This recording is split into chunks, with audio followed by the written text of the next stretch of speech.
Hello, welcome to First Christian Church's Adult Fellowship Bible Study. We are well into our study of First Thessalonians, even though we're only in chapter 2. Today's class deals with some of the most difficult material in all of Paul's letters, according to many scholars, and some of what's here has been used by Christians to support some terrible events that they have placed upon human society and especially Jewish society. So we need to study this in some detail. The scriptures there are, we're covering chapter 2, just 4 verses 13 through 16. And I will not read it here today, but urge you to read it. Because my discussion is a little longer than normal. After you read that, ask yourself the question, how do we make sense of this? Scholars advise that we should separate those 4 verses into 2 distinct sections.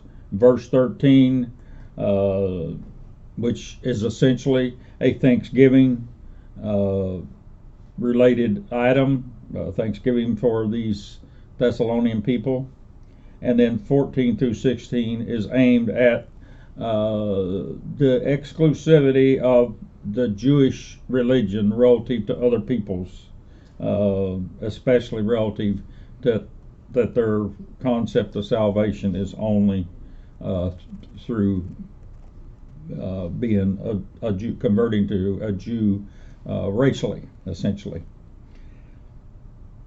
Dr. Edgar Krentz at Luther Seminary, or Luther School of Theology, which is a seminary in Chicago, writes that that this verse 13 is the second Thanksgiving in the letter. It is given to God. The Thanksgiving is Thanksgiving given to God for the steadfast faith of these Thessalonian people under very serious oppression that they have been facing. By placement of the other 3 verses next to it, these verses are aimed at driving the source or the reason, in Paul's mind, for why the oppression is occurring, he suggests. But many other scholars argue these verses are an insert, if you will, and that verse 13 is evidence that multiple letters have been combined or hybridized to make the letter of First Thessalonians that we see here in the canon. That is that the letter that we have here in our Bibles that we call First Thessalonians is a hybrid of 3 or more letters because there are 3 Thanksgivings in this letter. We'll see another one later in the book.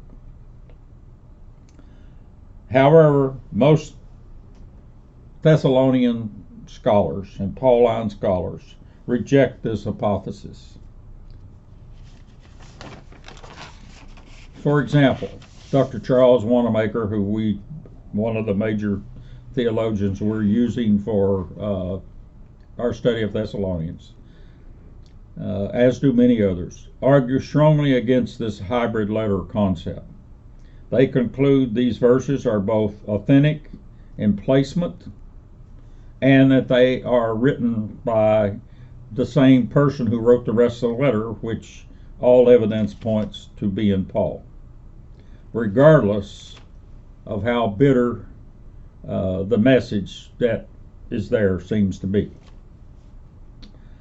Wanamaker says the Greek here clearly reflects a shift in theme in verse 13.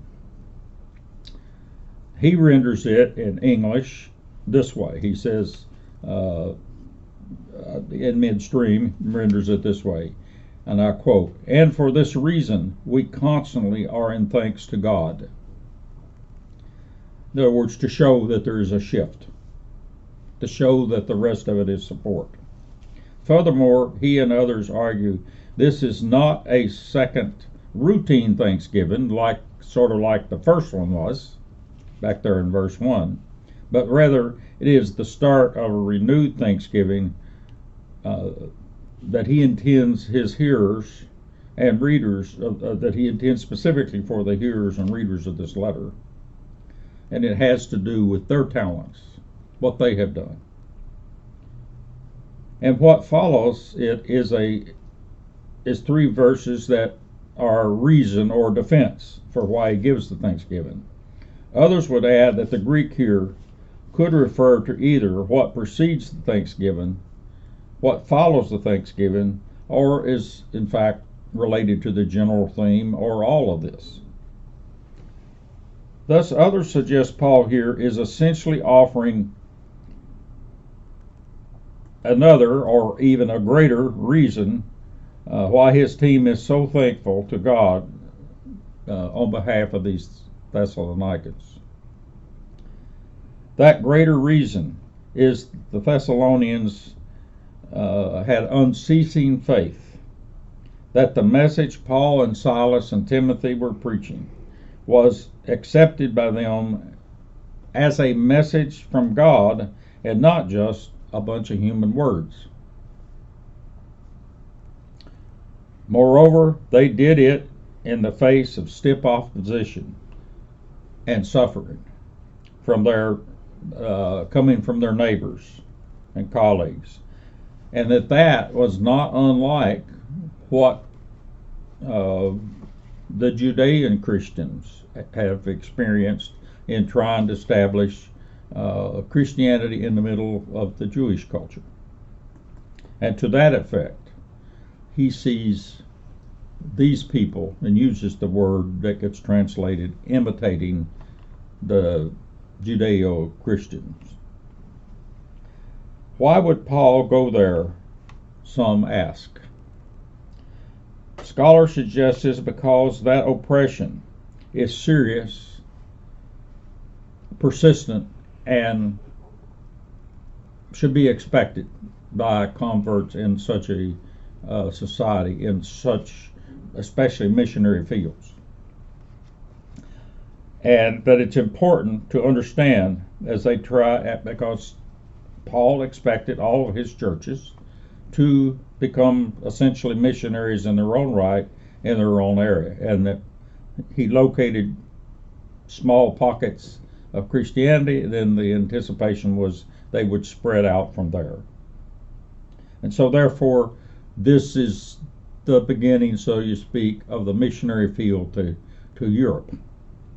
Thus, Paul is trying to aid their understanding of why the oppression is occurring and bolster their confidence and endurance, says Wanamaker and others.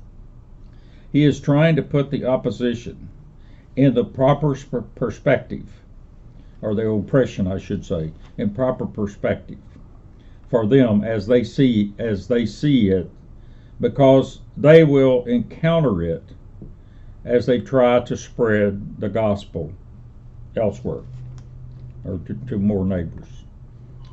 These Thessalonians received the message not just as some religious doctrine or some words of human or some human ideas from a new group of missionaries that are traveling through, but for what it really is in the eyes of Paul and in the eyes of we Christians. And that is that it's from God. It becomes the source of their understanding of this, becomes the source of power that has changed their lives and behavior. They have correctly accepted it. Both the source of the message, they've accepted both the source of the message, being from God, and the nature of the message, in that they are carrying it out and changing their lives. They have repented from their pagan religions, and some even according to right there in the beginning of 1 Thessalonians, some were Jews. So some have moved from Judaism to Christianity. And so they've accepted Christianity with full obedience to its teachings and are demonstrating it in their life. Dr. Beverly Robert Javente at Baylor teaches it sort of this way to her students. She says, understanding and acceptance is the key issue being addressed here. These Thessalonians not only, in quote, took up Christianity, or took up the gospel, she says, but they took to it in Texas lingo. She adds that from the Greek, she renders these words of humans versus the words of God. Moreover, she says these words in Greek are expressed in sharp opposition to one another, which is lost when we translate it in English. In other words, the concept that the human word and God's words are opposites. They're not just slight variations, is her message, but a sharp contrast, opposition. They're at opposite ends of the pole. Therefore, scholars conclude what message these people received was not just apostles making words, but passing forward God's meaning, which is often called and referred to, especially with John, as the Word. That meaning and understanding is now at work in these changed believers. This is how well they responded to Paul and Silas and Timothy's message and teachings. Thus the reason for Paul's renewed excitement and thanksgiving here. The late Dr. Fred Craddock, a renowned disciples preacher and teacher of preaching, liked to cite this scripture specifically as an ideal response that a preacher wants to see from his own preaching. The preachers here are so thankful to God for the Thessalonians' response to the message that they had delivered, he says. That's the evidence they see. They see it in the lives that have been transformed by accepting and practicing the message. Let's now shift to the other three verses, 14 through 16. A major school of thought is these verses are an insertion. In other words, they don't belong there, idea that some scribe just stuck these words in there, and specifically a scribe that had some hatred towards the Jews. That's one school of thought. And those who tend to go with that school of thought often say, therefore, since the message is so harsh and so politically incorrect today, it can just be ignored. Those opposed to this idea say there is absolutely no manuscript evidence to support these verses being inserted. None, zero, as one scholar says. Whereas most insertions that we have found as we've studied the gospel, we've been able to cite a number of pieces of evidence that suggest they're insertions. This is not one, according to most scholars. Thus, scholars say we cannot just ignore these verses because the message is harsh.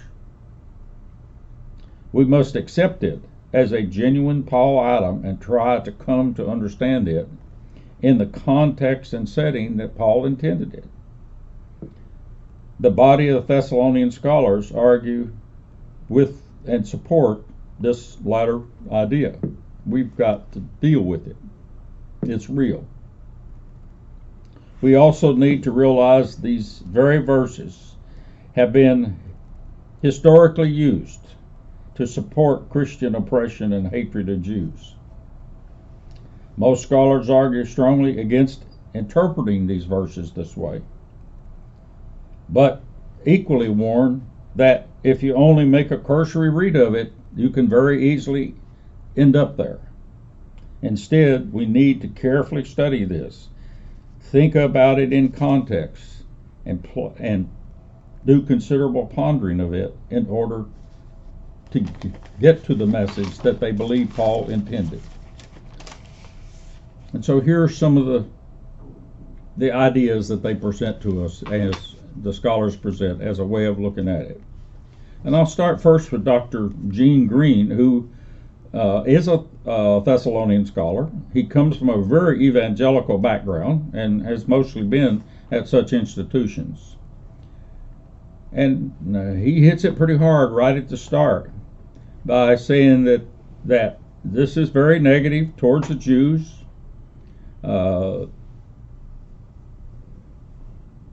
Reflecting that the Jews are in rebellion against God idea. And he cites 6 points that he pulls out in here to support that in the wording. That number 1, the Jews killed Jesus.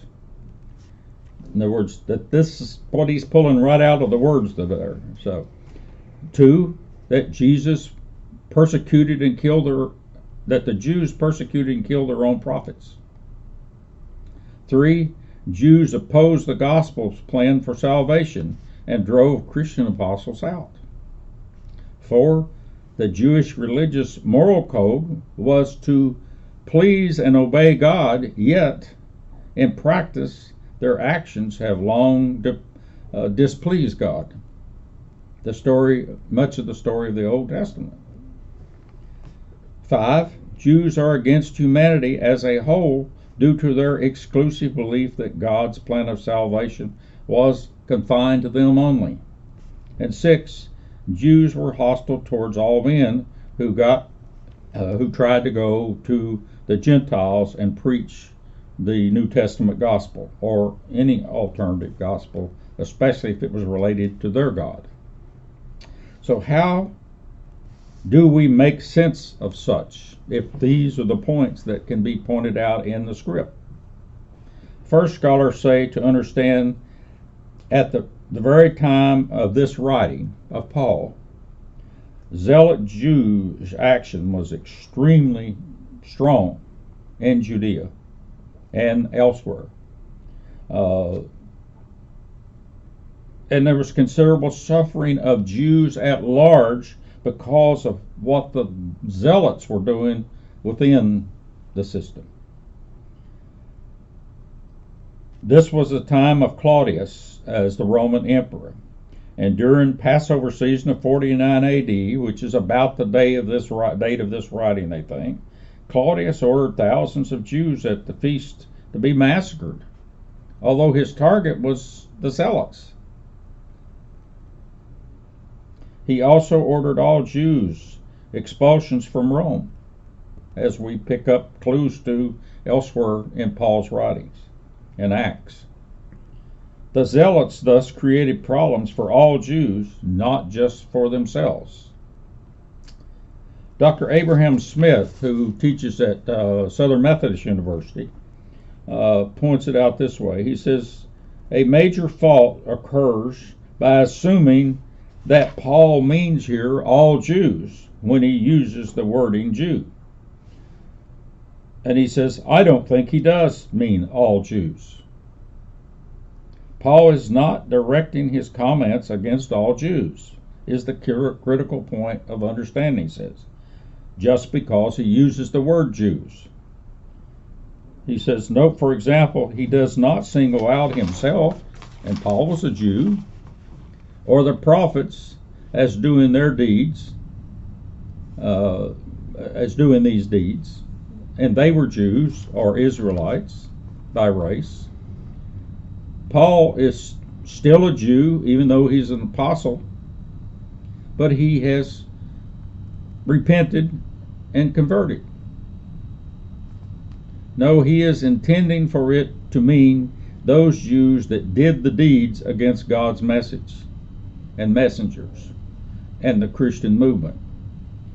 And so I throw in here maybe to help us along this line. It is not unlike us after a bad UK basketball or football game, in which we say those Kentuckians played bad last night, meaning the team and not all of us who live in Kentucky.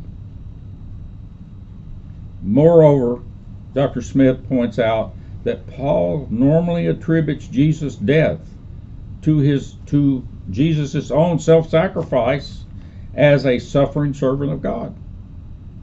That is, one who was in full obedience to God's will as the Jewish theology required. And only in 1 Corinthians chapter 2, verse 6, I believe it is, does he maybe hint elsewhere, or something even close to what he does here in 1 Thessalonians, that the Jews killed Jesus, which is clearly stated here in 1 Thessalonians when you read that. So the question often raised is, why then is Paul approaching this differently with the Thessalonians? That is, this issue of killing of Jesus. Scholars suggest it is likely has more to do with Paul trying to emphasize the similarity of what these Christians in Europe are facing in their own community by their colleagues. And that is similar to what the Judeo-Christians have experienced among the Jews when they tried to adopt a new religion. There they faced strong opposition from the Jews in Judea. And I might add, Judea here is probably more the word we would use for Palestine, which would refer to Samaria, Galilee, and not just Judea property. There they face strong opposition. So he is making a specific point and not a generalization about Jews. One scholar suggests it means you have experienced, could be reworded this way, that you have experienced zealot-oriented Jewish movement being against you, that is coordinating oppression against Christians or against anyone else that's trying to share their God. It is not a general condemnation against all Jews as a race or all Jews as a religion. And that those are the ideas that are critical to proper interpretation here. Most Pauline scholars tend to direct us. In their New Testament commentary, Drs. Eugene Boring and Fred Craddock teach that the information in these 4 verses is aimed to focus on the Thessalonians as true converts to Christianity.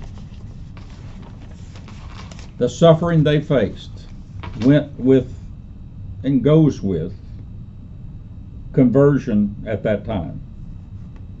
To confess your Christian faith to one's God is to find yourself at odds with mainstream of human culture where everyone else is different, be it in Judea against the Jews, or be it in Macedonia against the pagans and some Jews. That is, what they are experiencing in Europe is the same in the Middle East, where Christian churches are located, and in Asia Minor, where Christian churches are located. And they then, in a modern update of it, say, and you find versions of it even in our culture today. It is what happens when Christianity moves into any other established faiths area and region. I hope these give you some idea of how the scholars look at these 4 important verses, and as you read those 4 verses and study them, hopefully this information will be of some help to you in drawing your conclusions. Have a good week and hope to see you next week.